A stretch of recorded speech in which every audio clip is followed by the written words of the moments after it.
All right. Hey, how's it, everybody? It is right around 5 p.m. West Coast time. I'm thinking it is 3 p.m. Hawaii time, 8 p.m. on that there East Coast, and 7 p.m. for our Central Time folk. I am Mad Statter. This is Chatter with Statter. And in case you haven't noticed, yep, we'll see how long this chat lasts today because my throat is having an idea of its own life and it is not in conjunction and coordination with my life. I feel like I can talk, and then I hear it and I think, oh, maybe not for very long. So we'll see how long we can hang out today without breaking the bank, breaking the voice box, as it were. All right, we have got Shock-a-Lock in the house, but before Shock, we've got Gina throwing down that schedule. Hey, Gina, good to see you. Looks like Lady Misty is on the YouTube side. So very happy when I see YouTube side folk coming. Not just because I like the YouTube folk, but because it tells me that my technology is working. And it looks like we've got Kenny from the Cove saying hello, and Mama Sean also saying hello to Lady Misty. All right, Darlene is in the house as well. People are slowly coming on in as per the usual. So good to see the regular fam here. Yeah, Mama Sean, actually I feel like I'm fine. But then I hear what's coming out of my mouth and it's like, I don't know about that. So we'll find out just how long this is going to last. I do have some pamplemousse. I just finished an electrolyte drink. We'll see. And it looks like Rick, waiting on Twitch, made you late. Hotfoot baby. But Rick is here now, so that is fantastic. Alrighty then. So let's see here. Why don't we get the party started while I pop open my pamplemousse? Boop.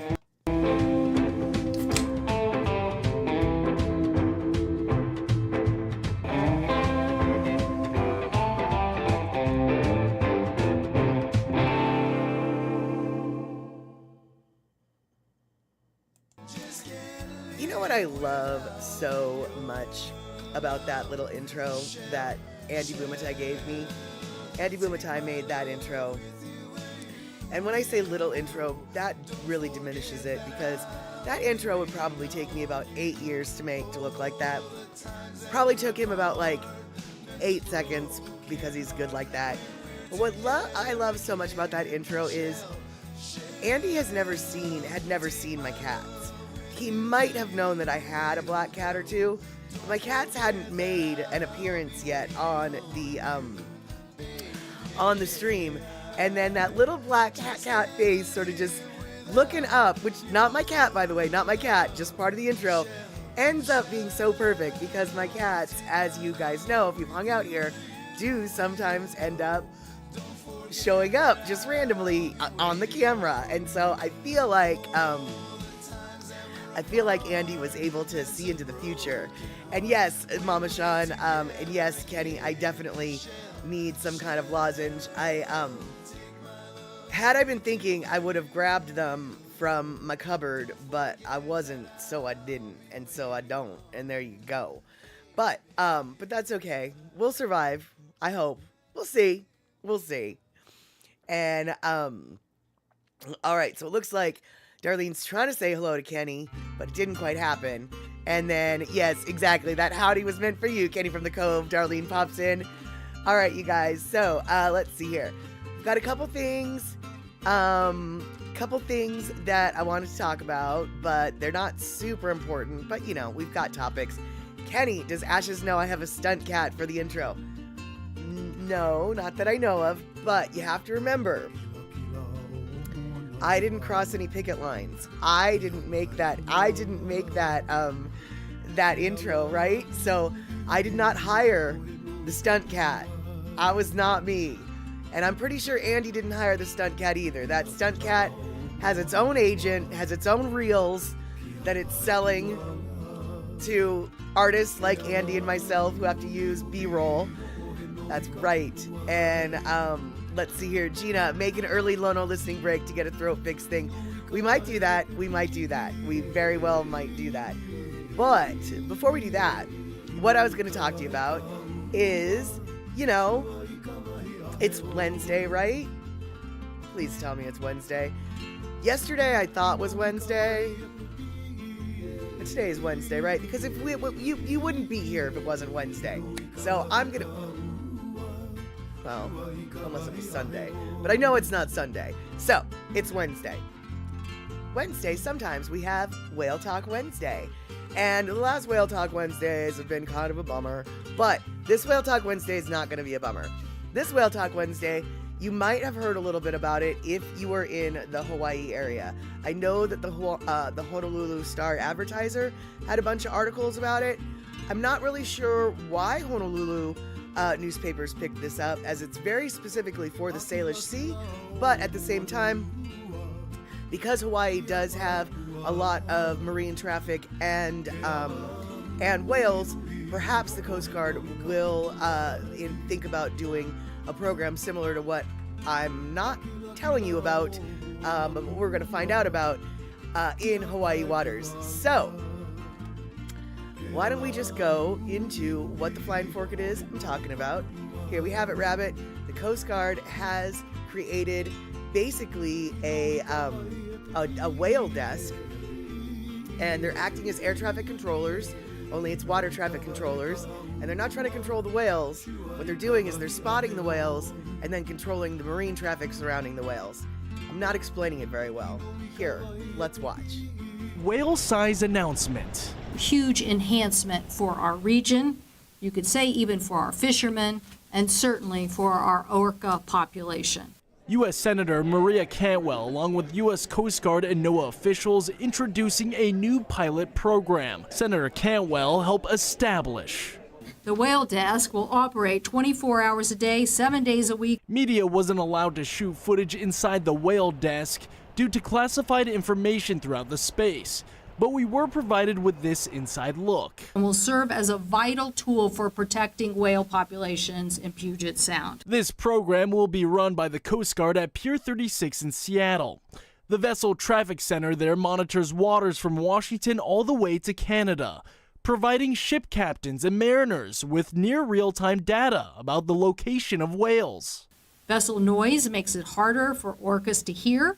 And when they are moving and searching for food, it can become complex. And certainly, we don't want to repeat that of the fatal ship strikes on humpback whales in 2019 and 2020. According to officials with NOAA, on average, about 1 or 2 whales are struck every year in the Salish Sea. And that's still too many, as the whale desk works to make that number 0 moving forward. To thank the Coast Guard for implementing the whale desk and protecting whales in our region and giving us a solution that we can all work with. Thank you all very, very much.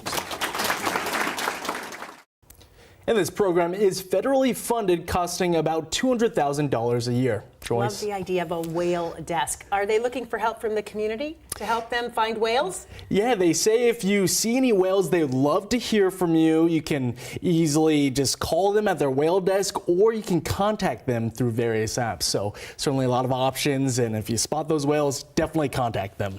And you can also text the word whale to us for more information. 206-448-4545 will send you all you need to know about the whale desk. Brady. Okay, so I went and got a thing, and it's really gross. And so now I got something in my mouth that I don't like how it tastes. So, if I have a funny look on my face, it's just my face. It's not because of you. But, in fact, hold on. That's just not gonna happen. All right, feels a little bit better. I got a little throat coat. I sound a little better.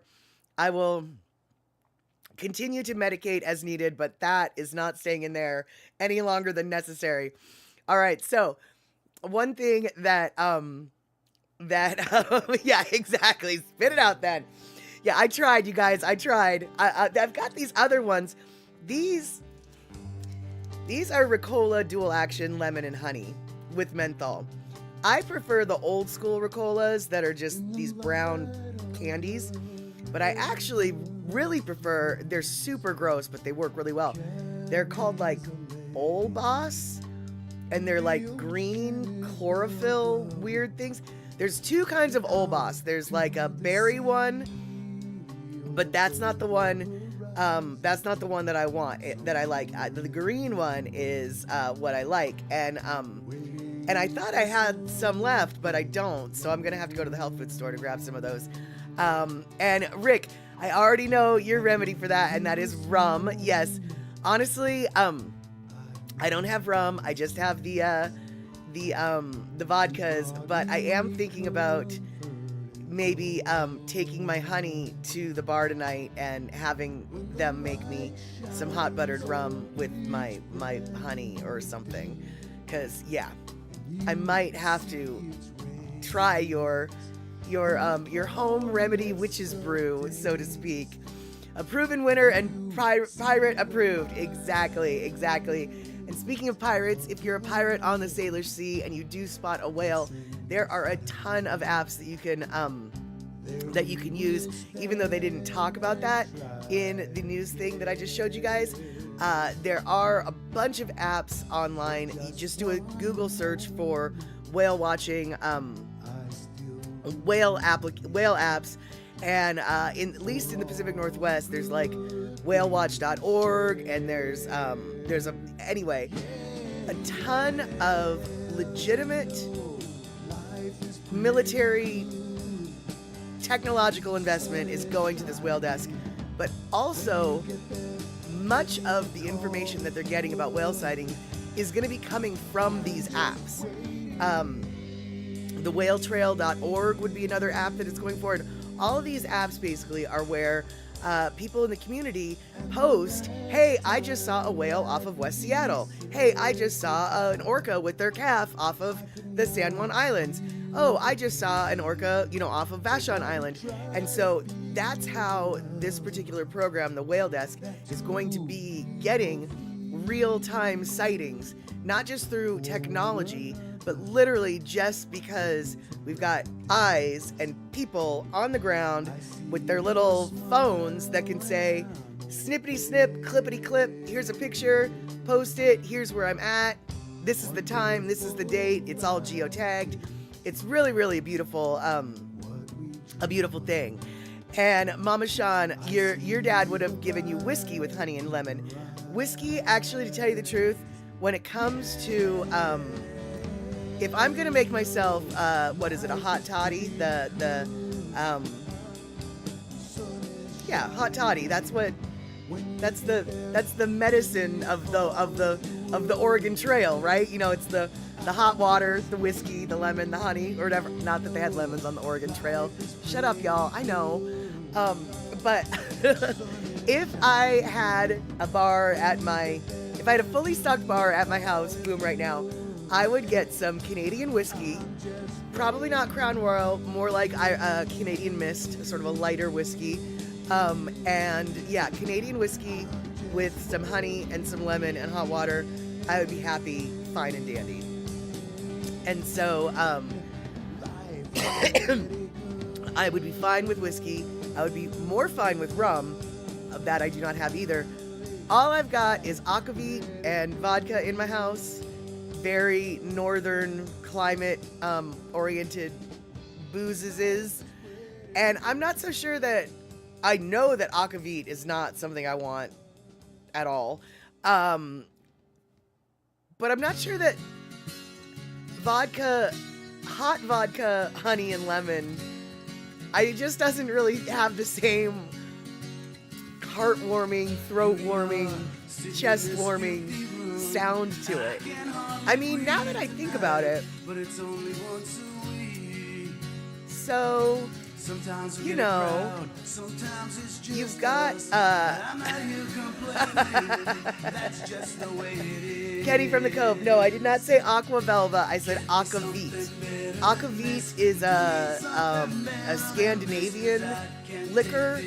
It's basically like a vodka, but it's infused with like star anise and other herbs that are very licoricey that I'm not really that fond of.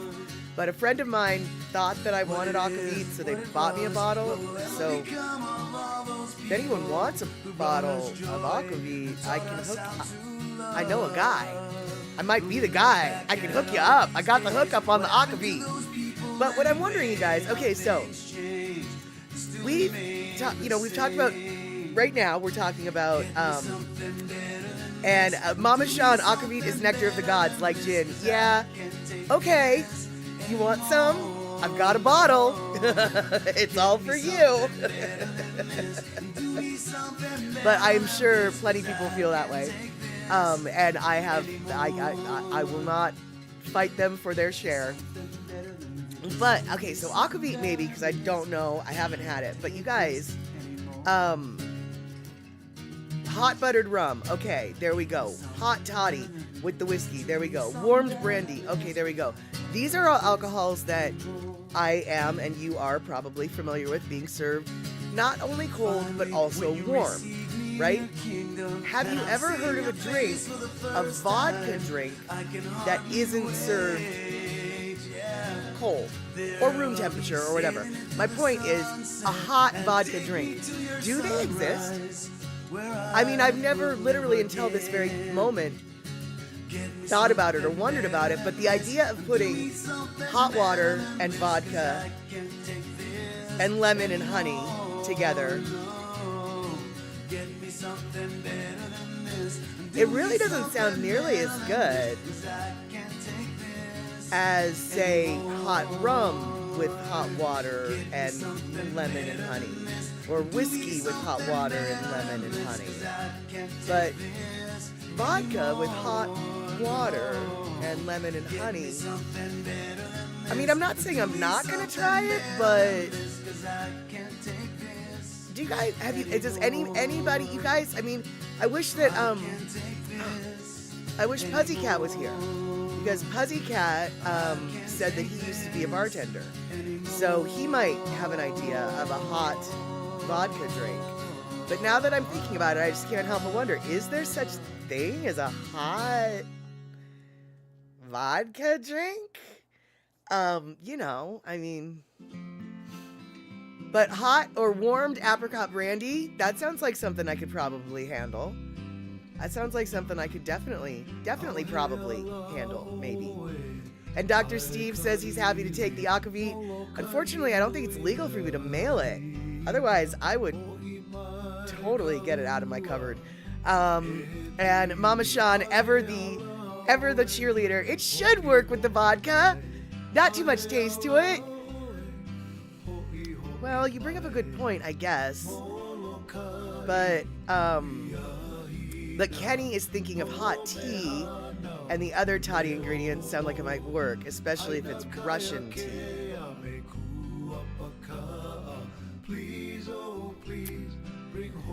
I'll tell you this. I have heard of the Russian tea room, but I've never heard of Russian tea.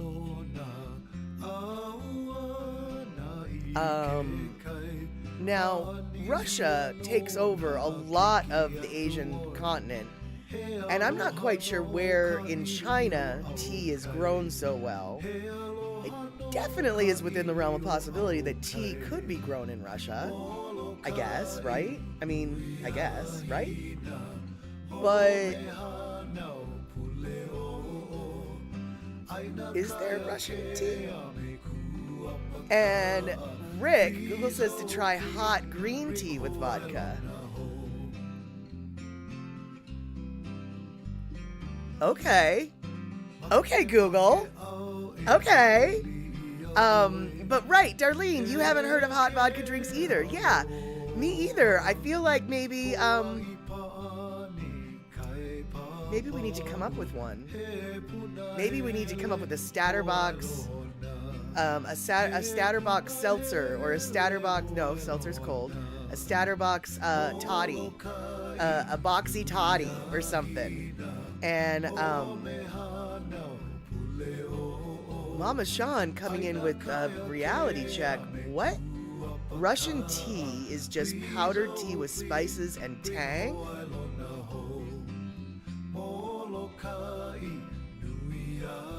What? I mean, I'm actually not, okay, and so Kenny's coming in. Okay, so clearly I am learning something new here today. And I don't know if you guys are all learning something new. Kenny from the Cove and Mama Sean are not learning something new. They are the teachers today. Russian tea is just powdered tea with spices and tang, says Mama Sean. Kenny, clearly talking about probably the same thing. Russian tea, a kind of black tea, is actually pretty awesome. It's very fruity and sweet when made traditionally.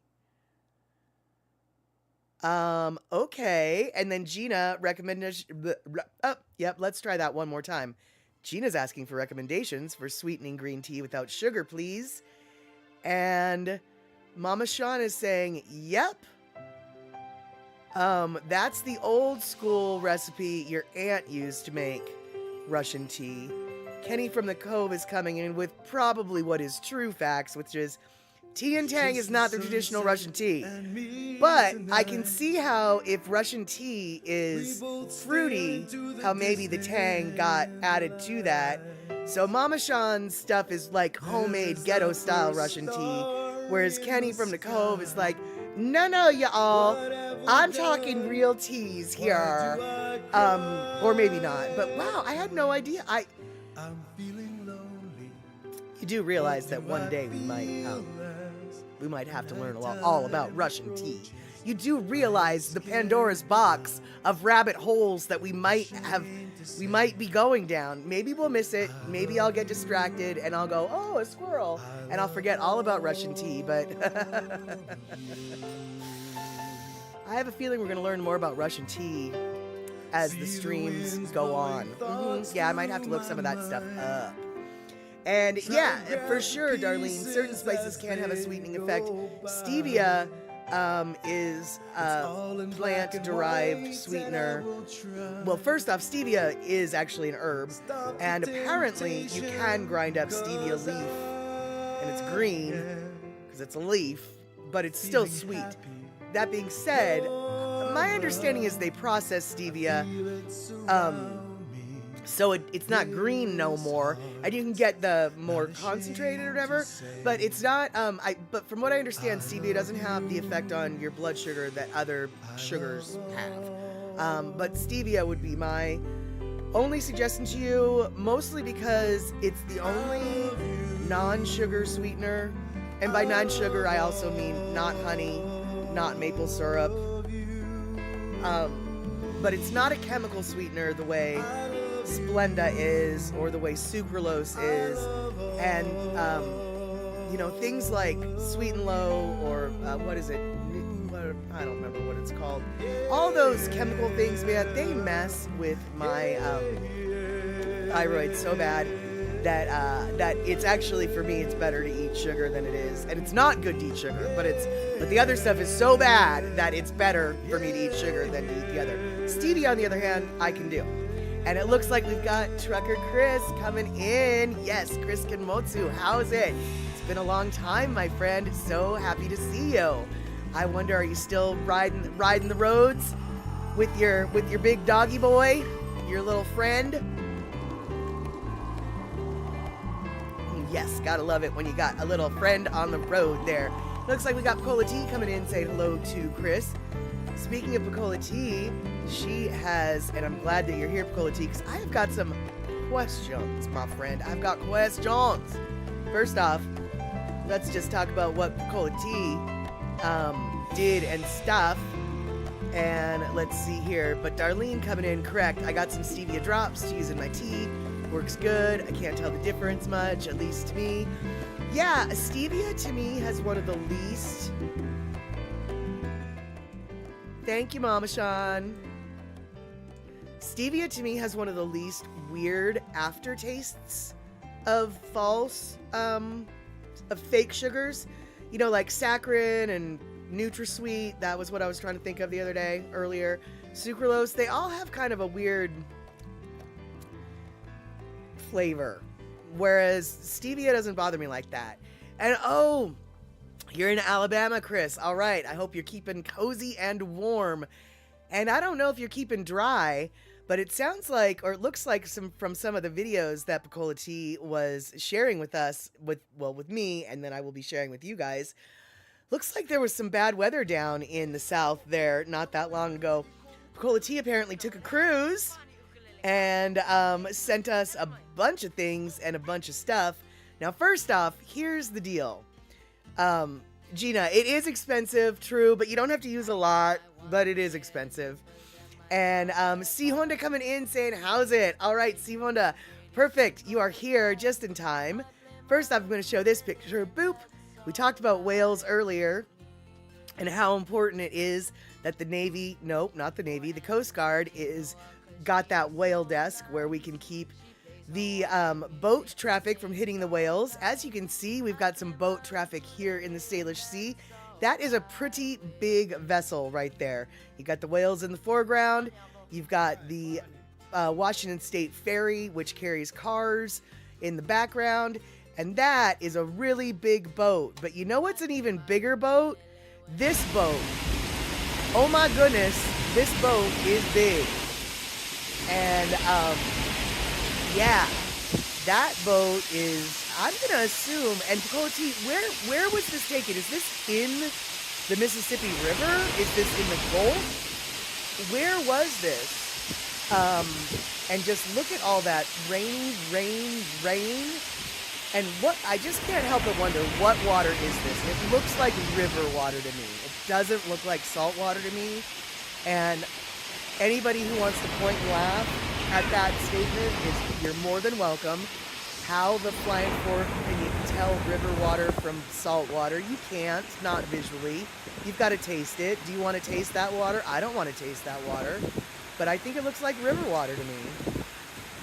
And I also have to wonder how that big boat is not creating a bigger wake.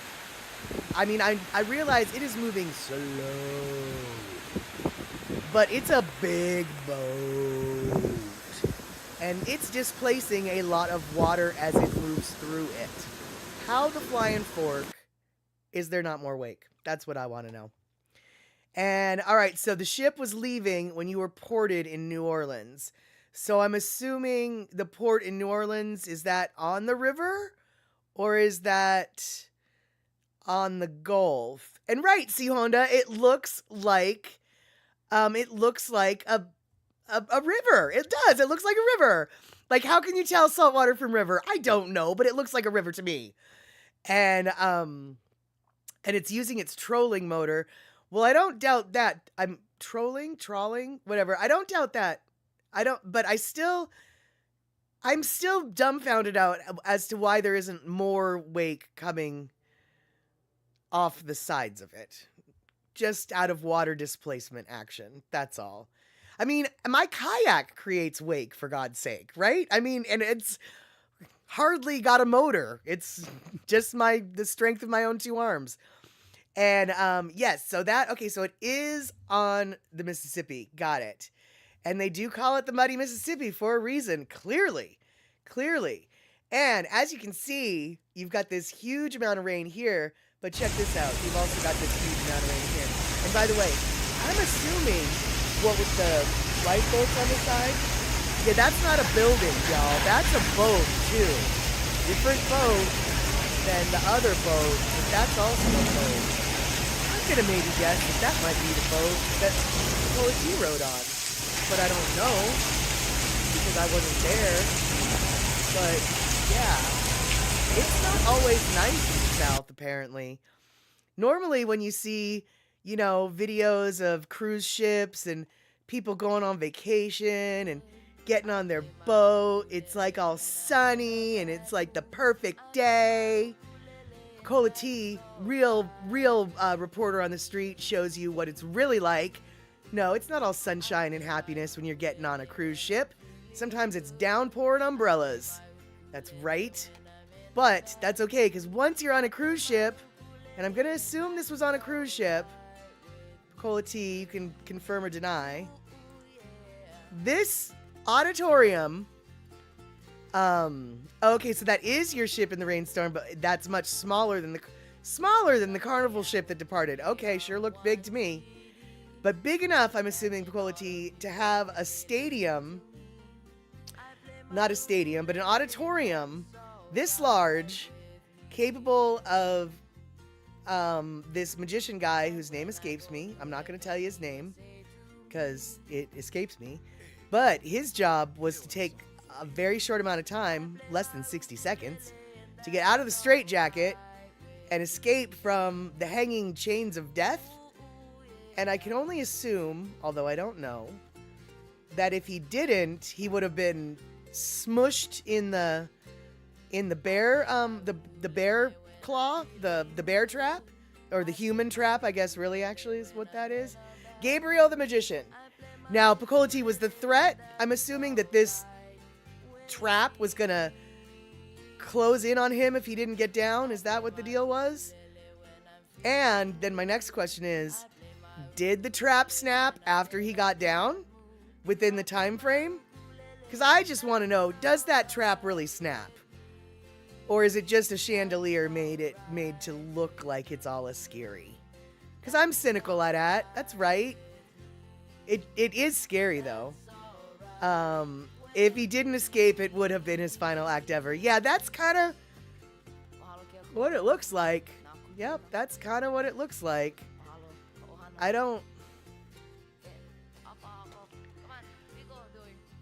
can honestly say I don't understand magicians that do stuff like that.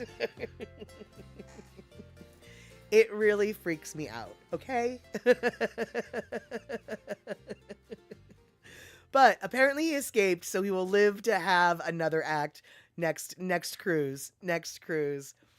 All right, and then another thing that Pecola T shared with us, and this is actually, as I think you might know, this is the most important stuff right here. That's right. This is the most important stuff right here. Is pictures of New Orleans and all the important things in New Orleans that Pecola T saw or ate or did. And I am also wondering, did Mardi Gras happen yet? Is Mardi Gras happening? Were you there for Mardi Gras?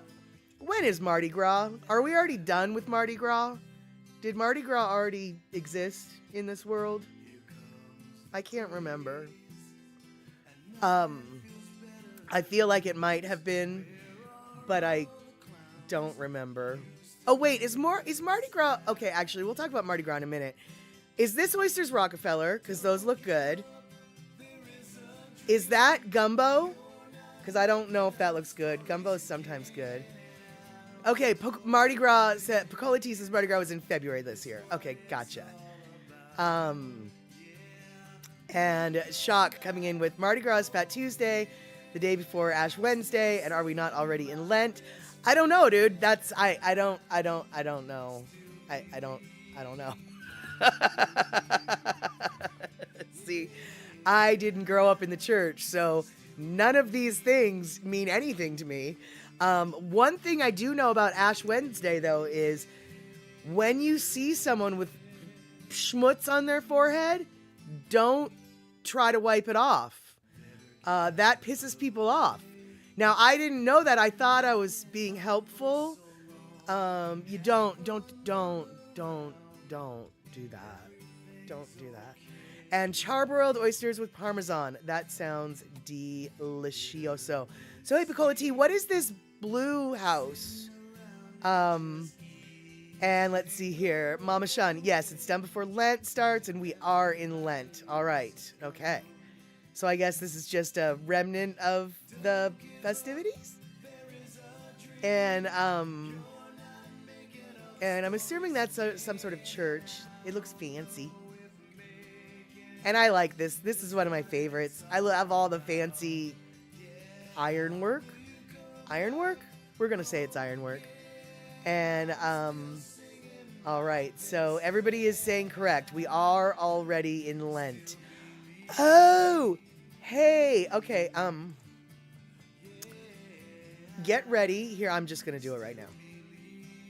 Get ready to throw the, you know what I'm going to say. Get ready to throw them. Get ready to throw these, because I actually, just had a thought here. Oh, it's just a cute house in a funky hood with a crescent in their yard because Crescent City. Got it. Okay, you guys, is this how it works? And I don't know, so I am actually legitimately asking.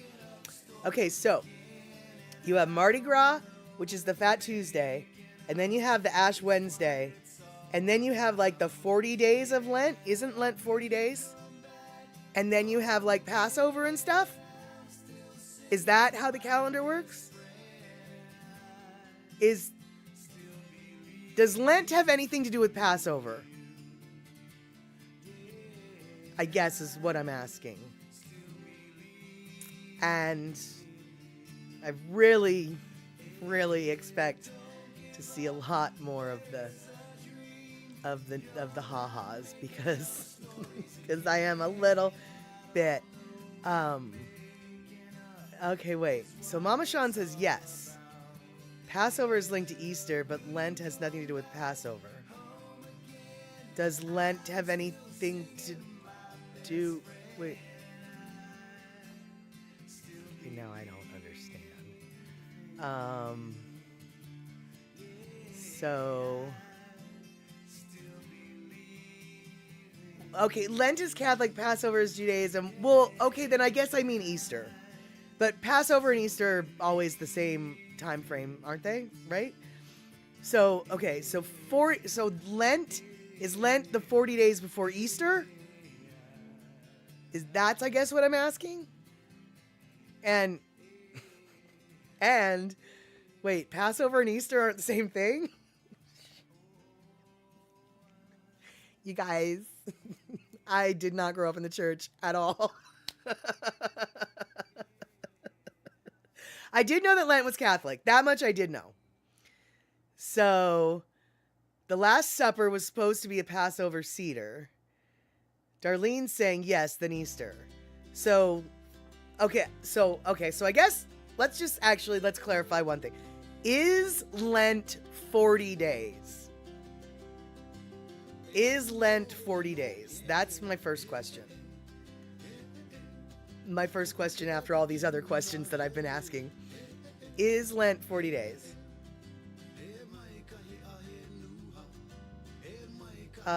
Okay, Lent is 40 days. All right, now, is Lent the 40 days before Easter? I don't know how I knew Lent was 40 days. I did have Catholic friends growing up. That's got to be the only reason I know. But so then is Lent the 40 days prior to Easter? And you get to give up? You're giving up for Easter or something? That's why you get chocolate again? No, I don't. All right then, that's cool. Okay, so Lent is the 40 days before Easter. So, okay, so then I just wrongfully used Easter and Passover as interchangeable things. Okay. Okay then, I guess. Okay.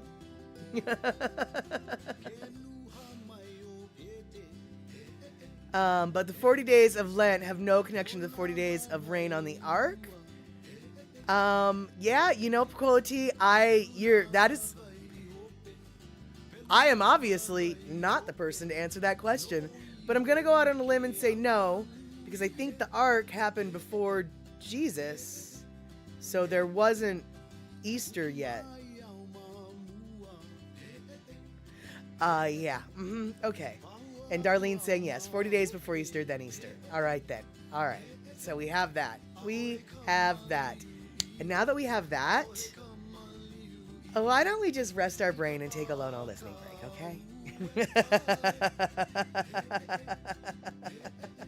And Shock is saying that whole 40 thing seems to be a code for a long time and is a convention rather than an actual count. Oh, okay. Well, okay, but what about 42? And I'm not asking 42 in the context of Hitchhiker's Guide to the Galaxy. I'm asking 42 because that is the number of time frames or whatever that the Antichrist will rule over the earth before he is defeated. So 42 is the number they use for that. So I guess the Antichrist is going to be here for a really long time and then 2 more for good measure? I don't know. I don't know. Clearly, I don't know. So, on that note, we don't know nothing.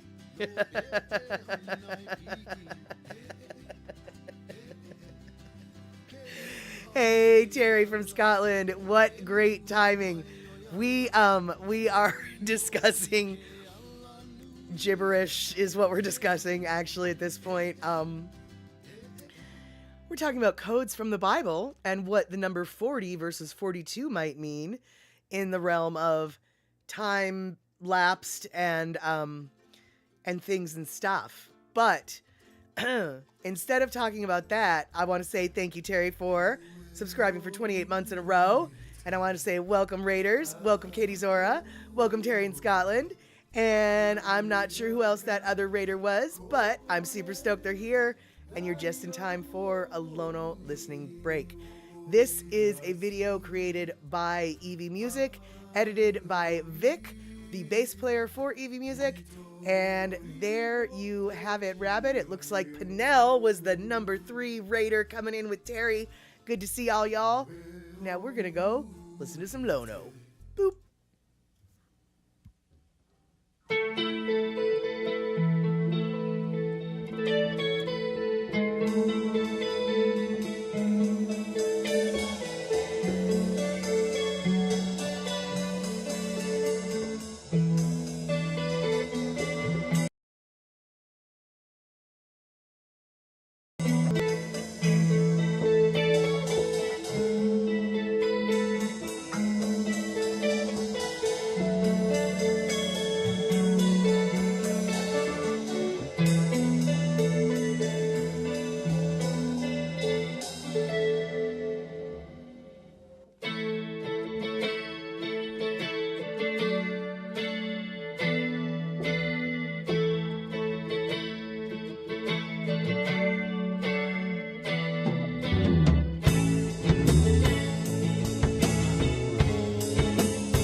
right. There you go. Thanks for hanging out there. And C Honda, you are correct. That song that we just heard has been through many iterations. You can actually find it on an old style CD. I do not remember which old style it is. I'm going to say maybe 6. Don't quote me. But that was a later iteration that EV Music had. But then the drummer ended up not being able to fulfill the goal that Vic and Lono had, which was to create 5 albums within the span of 12 months. And so Earl, the drummer, he got injured. He had a life to live. And so Vic and Lono then basically took a lot of EV Music, such as that song, and completely revamped it, completely changed it. I can't tell you how many versions of this song I've heard before the final version that finally got released on, I do not remember if it is When Ancestors Speak or if it is Life is Pretty Good. I think it's When Ancestors Speak that this one is on. And yes, C Honda, much different version, much cleaner. However, I really enjoy that video because the landscape scenes of Molokai on it are so pretty. I don't know where they got some of that footage. I'm guessing they sourced it from friends of theirs who are videographers. Either way, I love that video just for the footage of it. And I think it's kind of cool that Vic made it. It was one of his learning videos on how to use his video editing software. And as someone who still hasn't learned to do half the things Vic does in that flippin' video, I just sort of use it as an inspiration for, come on, you can do it, Molly. You can get it. You can figure out how to make your video editing work. So, yeah. So there you have it, Rabbit. Now, Terry in Scotland. Ashes says meow, and Dusty says snore, snore, because he's asleep in the cupboard. And I don't know what Leo has to say because he's not in here right now, but I can tell you this, and if Puzzycat was here, I would definitely be telling Puzzycat. The other day, I came home from, I don't know where I came home from. I came home, it was night. I hadn't given the animals their wet food yet, so I must have come home from work. Anyway, I come in through the front door and I say, as I always say, hi there kittens, how is everybody's? Because that's what I say when I walk through my front door. Hi there kittens, how is everybody's? And so my little kitten Ashes was on the cat tree and she looked at me and she was fine, and Mr. Dusty was on the floor in front of me and he stretched out and he was fine. And then I hear thump bump thump, and it's Leo hopping out of the cupboard in the laundry room onto the floor. Leo comes walking out. Oh, hey, how's it? So he goes as though he lives here and knows the routine. And him and Dusty and Ashes all walk into the kitchen and just sit there because they know it's time for wet food. I don't know how Leo knows this, but he knows this. So everybody gets their wet food. They ate their food. And then Leo was like, okay, I guess I'm done here now. I'll leave. So he went to the front door, right? Because why would I use the cat door when there's a front door right there? He went to the front door and he looked at me like, you know what I want. And I did, because I train well. So I opened the door. He walks out. He sees and feels that it is pouring down rain. And I guess it's official. He now lives at my house because he just turned right back around and came inside and hopped on the back of my leather chair and was like, yeah, no, that's not going to happen. And so then he laid on my leather chair and went back to sleep. So, yeah. Yeah. Yep. And I am very kitty trained. And Terry in Scotland, exactly. Now Leo's the type of cat that likes to roam around. Yeah, he's a wanderer. He's a wanderer. He roams around. Yep, precisely. And he definitely knows, like, you know, here's the really weird thing, y'all. It was like 19 degrees out, earlier this season. It was snowy, it was frozen. I never saw Leo once. Never saw him once during that whole time. But it was rainy that night. It was like 60 degrees and rainy. It wasn't cold rain. It was actually quite a lovely rain. But no, he was just like, oh, I just got my hair done. I can't, it just, my perm, it needs to set. I can't get it wet. So I'm just gonna have to come back in here. Just gonna have to chill. I don't know what it was that night. But yeah, I am Leo's human. I gave him some ear scritches, and then he got a little uppity and he acted like he was gonna swat me. So I was like, okay, I'll stop scritching you then. Because I know how to speak feral cat. I am the cat whisperer after all, and I do know how to speak feral cat. And when feral cat get that look in their face like, you've touched me enough, I respect the look of, yeah, you've touched me enough. Because what happens after you've touched me enough, there will be blood. Whatever form it takes, be it a or a there will be blood. So there was no blood because I'm smart. And absolutely, Picola, Leo has figured out that I am a keeper because I am trainable. Abso-flippin'-lutely. I train well. And exactly, Leo is a very independent creature, without a doubt. But at least I know that he's got a place where he will always be able to fill his belly, and he's got multiple places that he can sleep in the house without pissing Ashes and Dusty off too much. Ashes is not a fan of Leo. She tolerates him. Dusty doesn't really know what to do with him. Dusty's like, I thought I was the man of the house, but then you come in here making me feel all insignificant and stuff. But, yeah, there you go. And, yeah, exactly, Kenny. Okay, human, knock it off. You're smothering me. Exactly. All right, so, before I reveal to you any more of my crazy cat lady life, let's reel it back in and talk about something that actually matters to people and stuff. And it might not matter to you guys. I hope it doesn't. But on the off chance that it does, check it out, y'all. There is a recall for cinnamon. And let me see if I can find it. Boop. Yeah, here we go. There's a recall for bags and bottles of ground cinnamon. And these are the brands that are being recalled. And they're being recalled for lead content. And so this isn't a case of like, oh, there might be gluten in a supposedly unnamed gluten thing. No. This is lead. This is a little bit different than like, oh, somebody might be allergic.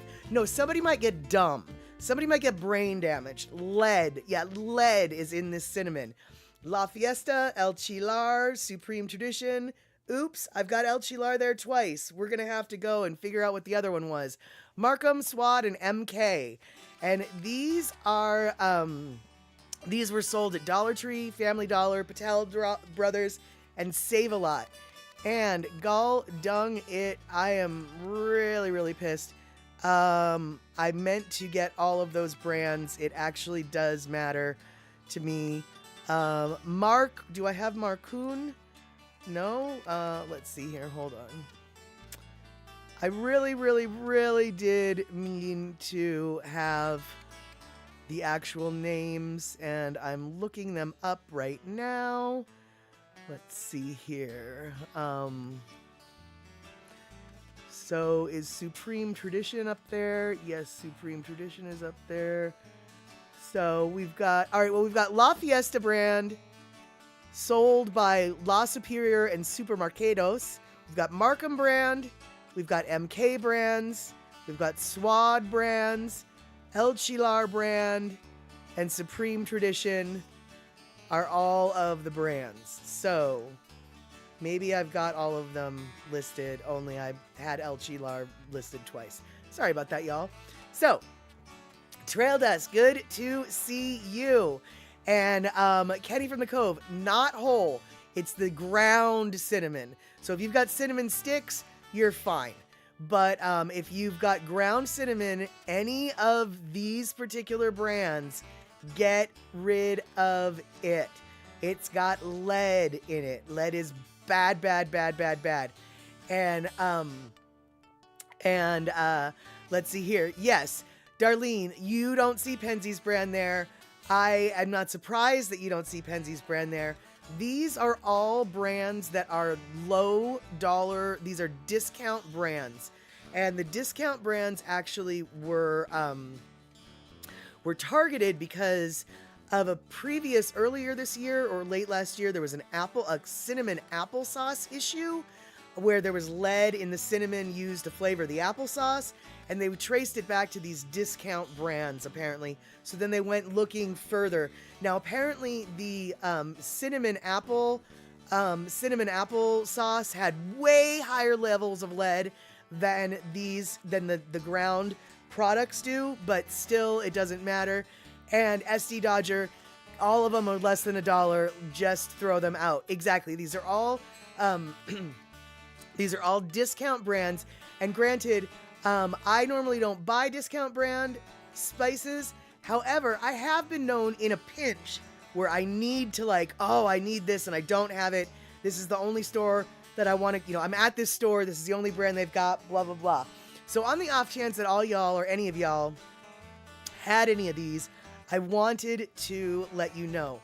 And here's another thing I wanted to let you know, because why the flying fork is lead even in this stuff? Well, apparently, according to the article that I read, and I just snipped this out of, why lead is being found in cinnamon. It's not uncommon for low levels of lead to be found in certain spices. While growing, plants sometimes may absorb lead that exists naturally in the soil. That totally makes sense. I'm willing to accept that. If they stopped right there, everything would be fine. But they continue to say the metal also can be added during processing as a coloring agent or to increase the weight of spices. I'm sorry, did you just say to increase the weight of the spice? That seems like cheating, first off. Second off, why do I need my cinnamon to be colored lead? Third off, why is lead being used as a food additive in any circumstance? And you can quote me on that. Yes, that's right. I just said this. And you can quote me on that. And yes, Rick, that's what I was referring to. Last month, there was lead in these squeezable cinnamon, apple cinnamon, cinnamon applesauce flavor packets, squeezable pouches. They had to recall like 3.4 million of them or something. Super widespread. And it was that lead contamination that led, no pun intended, to this investigation, which uncovered more lead contamination. But in the article, like I said, it actually is used as a coloring agent or to increase the weight of the spice. I'm sorry, dude, but seriously, increasing the weight of the spice with lead, that just seems like downright... That's cheating. I mean, it's cheating. And, Trail Nuts, yeah, I don't know how to put that gesture on a t-shirt either, but that is just, I mean, that was just all I could think of. And, Shock, are they U.S. brands? Here, let's find out. So, let's see here. Okay, so La Fiesta brand is a La Superior, or La Fiesta label is a La Superior brand, I guess. And El Chilar is sold by La Jolla Morlanes. So I'm going out on a limb and saying no, these aren't American brands, but I definitely don't know for certain. And so, yeah, Lady Misty, exactly. So here, let me do this one more time, just so y'all can get it, like, okay, and wait, it's, so let's see here. Lady Misty, you love Dollar Tree. Let's see if I can tell you which one the Dollar Tree. Supreme, it's Supreme Tradition is what is sold at the Dollar Tree, apparently. And so, you're gonna wanna, yeah, not buy your cinnamon from them. Well, I mean, any of these brands, but at the Dollar Tree, it sounds like it's the Supreme Tradition is the one that you're going to be running across. So yeah, just don't do that. And shock, exactly. How can it be legal to add lead to food in the U.S. period? It just makes it just makes no sense at all. And correct, Rick, they don't put country of origin on most bottles. All they usually say is distributed by. Precisely. And that is true, Terry. We do have all of you UK people, all of that lead that we had imported in the 70s, that all came from the UK, man. It came over on a Zeppelin. It's right. That is right. And let's see here. Oh, Rick, you gifted a sub to Darlene. Thank you so much for gifting that sub. And SD Dodger, yes. Gotta check your 99-cent store stuff, especially the sugar cinnamon toast mix. For sure. I just can't,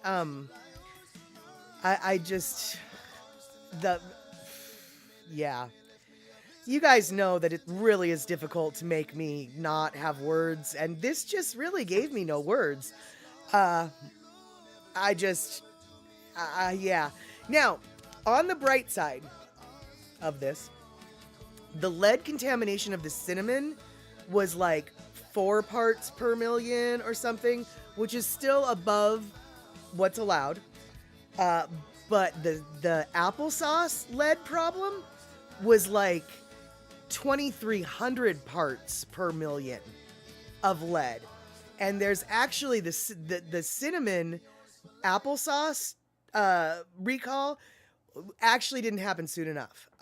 There are people who have confirmed brain damage because they ate the applesauce tainted with the lead. And it's children. It's all children, of course, because these were children's foods packaged for children. And there's, I believe in the article that I read, there's actually 60 recognized cases of health problems associated with eating that contaminated product. And so my point is, 2,300 parts per million is a lot higher than 4 parts per million. And this ground cinnamon doesn't have as much as that applesauce did. But the reason why they're recalling it is twofold. First off, the lead shouldn't be there to begin with, and it's bad for you. So I guess that's 1.5 things. But the other thing is the prolonged exposure. They're not sure, if the little bits over and over and over again, like for instance, if you eat, teaspoon of cinnamon on your oatmeal every morning, over a month, you've just, had how much lead did you just ingest? So they're worried about the prolonged exposure with the cinnamon, as opposed to, I believe they were really more concerned with the immediate exposure with the applesauce. So the applesauce was a lot more poisonous, but that doesn't matter. Just get rid of that cinnamon. Just get rid of that cinnamon.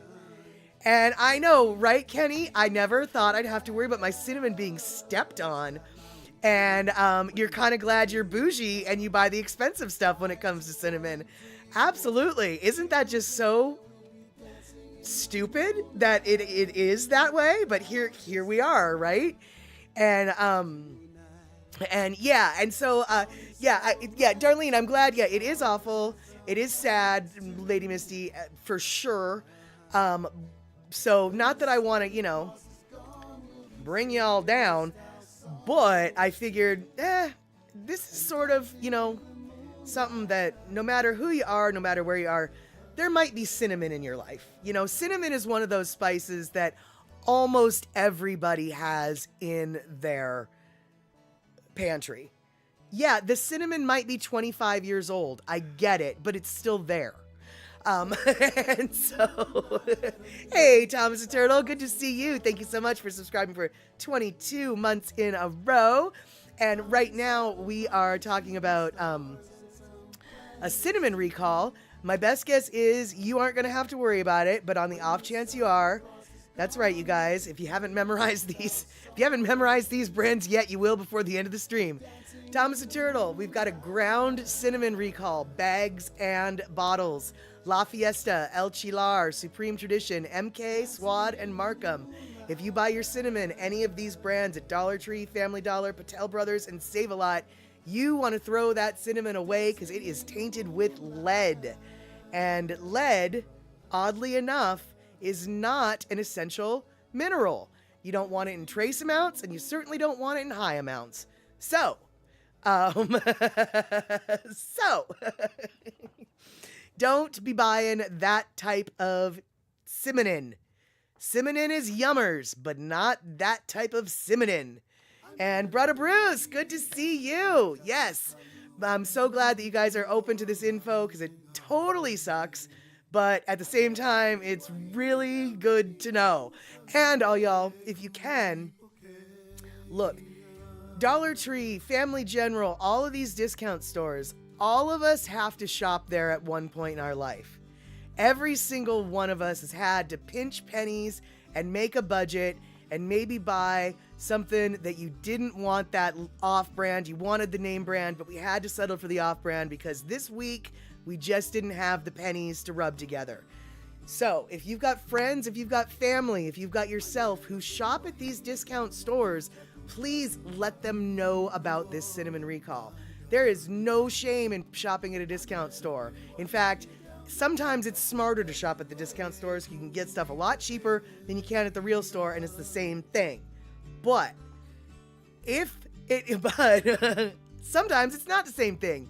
So if you guys know people who shop at discount stores, let them know about that cinnamon recall. And Thomas the Turtle, you guys, I gotta tell ya, I am just so happy to read this sidebar. All y'all are buying Penzies like nobody's business. Gina, thank you for resubbing yourself 14 months in a row. Super, super stoked.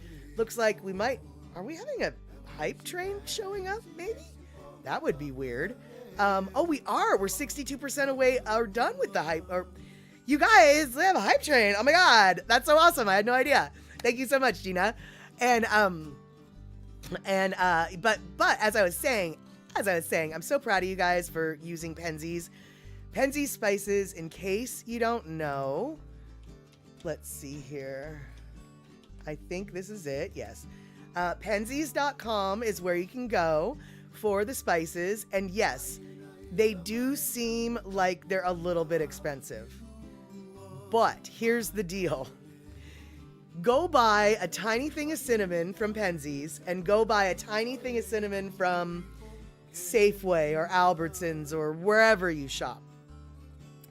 And then smell them. And you will realize, oh, this one at the regular store is old news. This is a freshly ground cinnamon. Penzies spices are so fresh and so strong, you don't always need to use as much of what, like if it says a teaspoon, sometimes with Penzies, maybe you don't need that whole teaspoon kind of thing. Penzies spice is so flavorful, and they really are a good deal for your money. Not to mention, they're kind of a fun-loving company that has a little, they have fun with their spices. But I guess Restreambot, that is YouTube Shock, says you can follow the Consumer Product Safety Commission on Threads. And apparently they have a sense of humor. I have not followed them on Threads. I don't know, but I do enjoy the when the consumer people or the state agencies have a lot of fun with their like Twitter accounts, because it's got to be a little bit boring. Yep, here's another apple that's gonna kill you. So maybe you got to have fun with it, right? Right. And let's see here. Trail Dust resubbing, is that a Twitch thing? Yes, indeedy. On Twitch, you can subscribe to my channel for about, I think, $4.99 a month.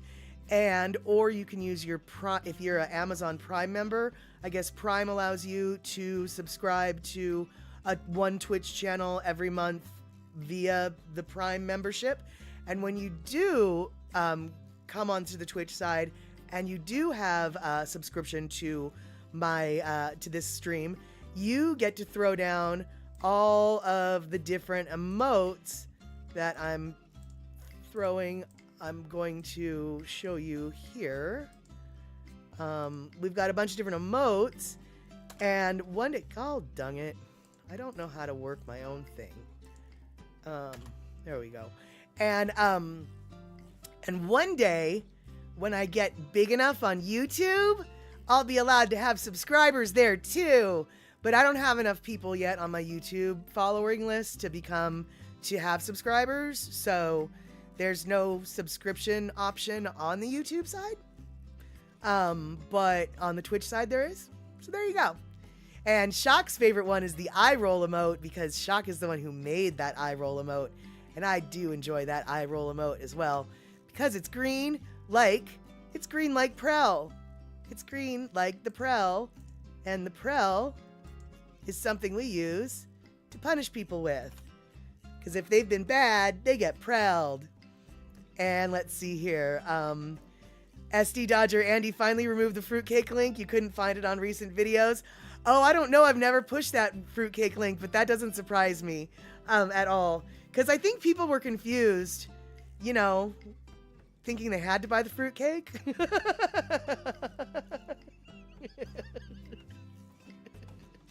T-shirt, Trail Dust.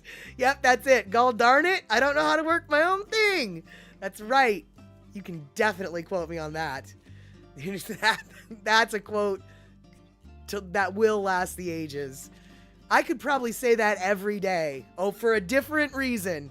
Gall dang it. I don't know how to work my own thing. Okay, let's see here. What else do we have? And, Kenny from the Cove. Oh, no, Kenny from the Cove. It shows up in your YouTube followings. Or maybe it's subscribed, and then, okay, maybe it's not. Okay, you're right. I guess on YouTube it is called subscribed if you follow. But there's other levels of YouTube following that people pay money to. And I don't know what that's called, but I don't have that option yet because I'm not big enough in YouTube. I mean, I'm big enough. But like Andy and Photo Luke, both, if you want, you can pay something on YouTube and be like a member, whereas I can't be a member, or I can't offer you membership on my YouTube because I don't have enough followers. Okay, it's called joining. See, there we go. It's called joining on the YouTube side. Yeah, and you pay to join, and I don't have that option because I'm not famous enough yet. So if you want to pay to see me, well then let's get me more famous. Or not.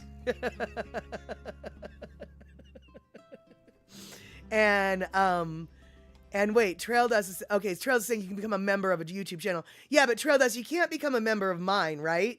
Because that's not an option yet, is it? Or is it? I don't think it's an option yet. So let's see here. Pacola T, another great social media account. National Park Service has hilarious and educational Instagram posts. Oh, okay, right on. Yeah, I've seen some tweets from, God, what was it? I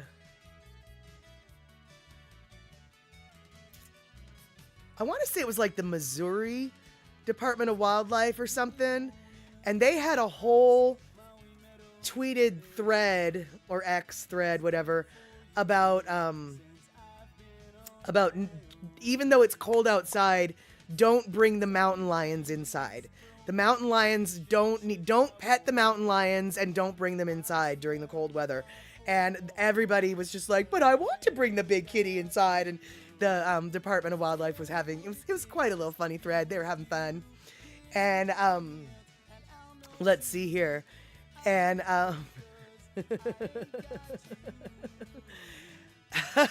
Kenny from the Cove. Perhaps OnlyFans can catapult you to stardom. Perhaps, but we're not gonna find that out.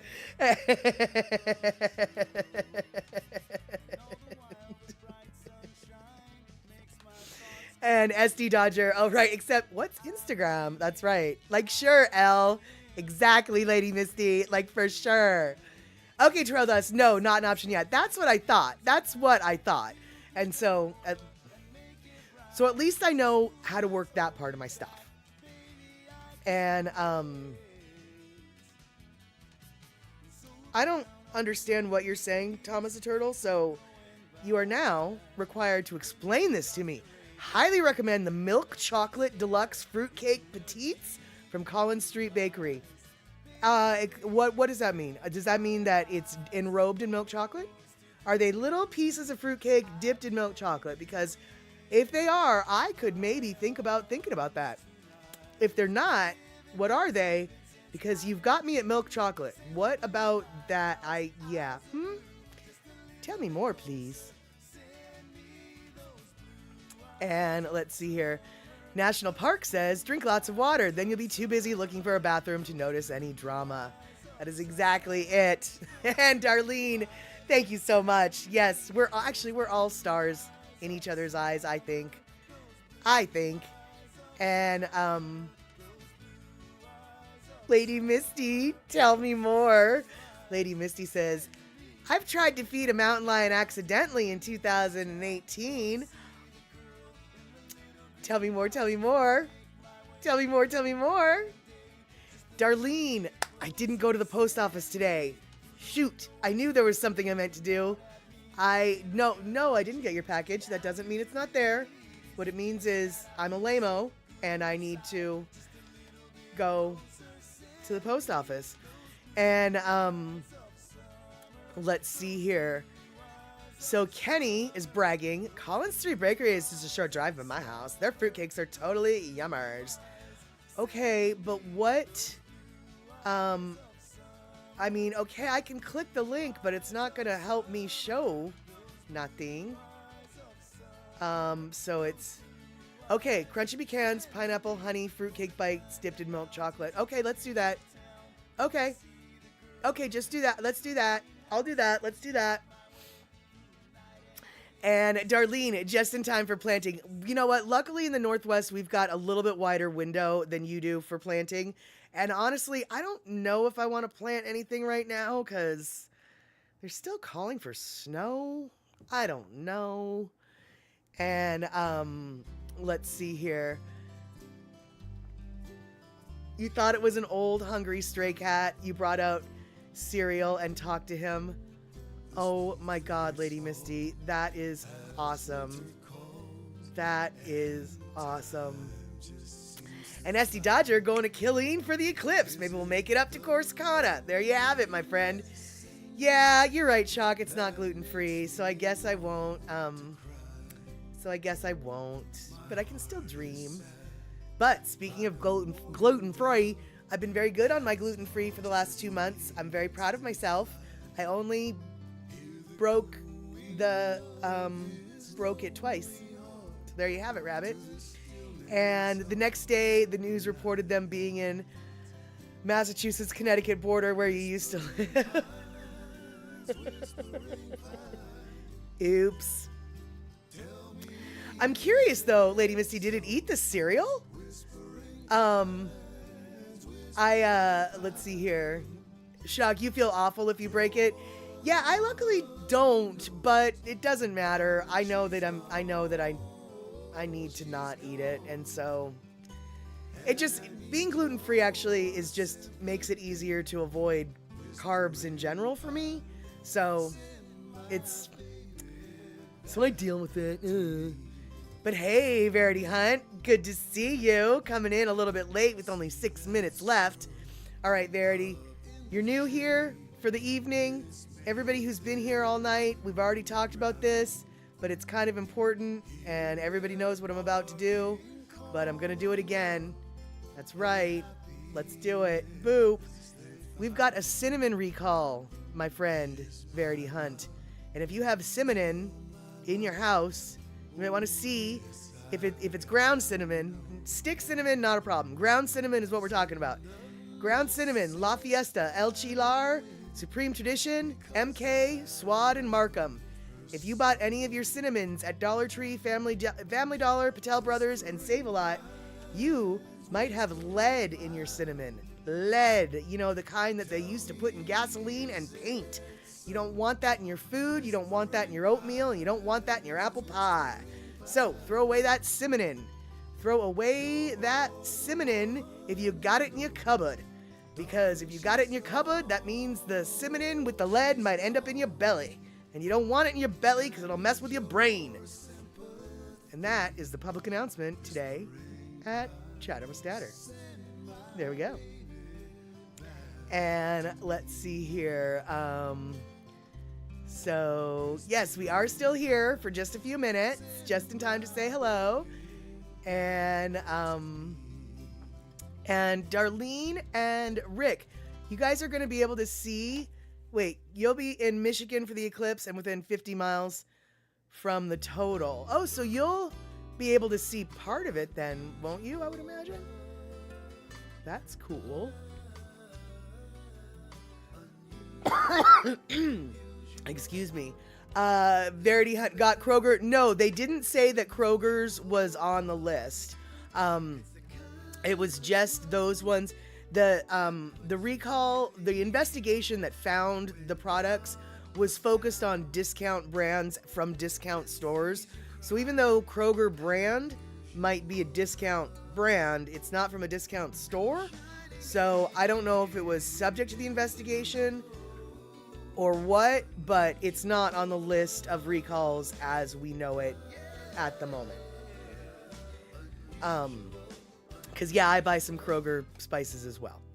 And let's see here. You can see 98% of it here in Toronto. Wow, that'll be awesome. Yeah, I'm completely out of the loop with this next one that we're getting. And let's see here. Oh, okay, so you are planning to drive to the center line to see it proper, like, Rick. There you go. That sounds like a plan, Stan. And let's see here, Thomas the Turtle, the pecan pies from Collins Street Bakery are really good too. And I know I might have said pecan wrong. I might have said it right. I don't know. Depends on who you ask. I like to call them pecans, actually. And the reason why I like to call them pecans is for the same reason that I like to call it pamplemousse. Because I know it pisses people off. Verity Hunt, I'm so glad you asked. Lead? How do you get lead in ground cinnamon? Well, that's funny you should ask. They actually talked about that in the article I read.